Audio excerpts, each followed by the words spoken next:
When you were a teenager, besides going to school every day, where did you spend most of your time?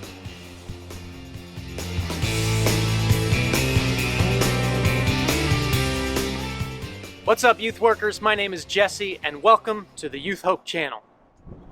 When I was a high school student and a teenager, I played soccer, I ran on the track team, I was also really into music. Most days after school, you could find me on one of the practice fields or hanging out with my friends practicing my bass guitar. During my teenage years, there were a handful of adults from my church who would come watch my soccer matches or even come sit in the back of the auditorium and listen to my very loud, very fast band play our music. Now, I know that those people weren't really soccer fans, and I especially know that those people didn't really enjoy the type of music that I was playing. These adults came to those places because they were being intentional to go where I was. They were practicing a principle that we see in the ministry of Jesus. Jesus often went to the people. I'm going to share a short video clip with you of a couple missionary friends of mine named Devin and Jacob, and they're going to explain how this principle works in their ministry in Zimbabwe.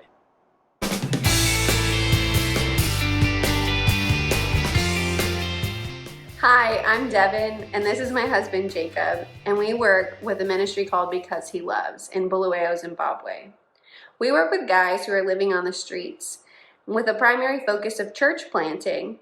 This looks different for us because it takes place in an alleyway or at a park, exactly where these guys are. And our goal is to introduce them to the love of Christ and to teach them and to disciple them to become disciple makers themselves. Yeah, Jesus, being God in the flesh, gives us a clear and specific example of God's heart when He comes to us exactly where we are. We take our greatest example in ministry from the way that we see Jesus operating in His ministry. The picture we get of Jesus is one contrary to that of the world. For example, in Mark chapter 11, we see the world shouting at Bartimaeus to be quiet when he is crying out in the streets. Jesus reaches down to him, hears his cry, and heals him. The world tells our boys to be quiet. But whenever we lean into their situations and we hear their cries, we see Christ encounter them in a radical way, leading to repentance and freedom.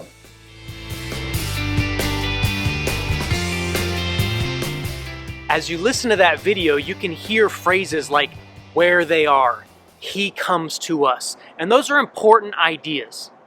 If you've read any books or reports in the last 10 years about youth culture or the way young people think, you're probably aware that they're open to spiritual conversations. They think spiritually and about spiritual things.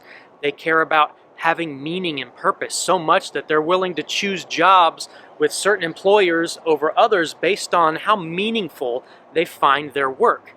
One thing is very true about this generation. They are searching.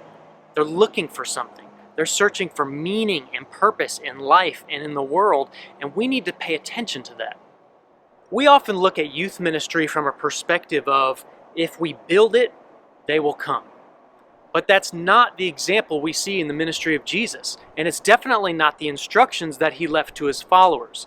Jesus went to where the people were, and Jesus instructed His disciples to go into the world to find those people. Young people are searching. The question is, are we?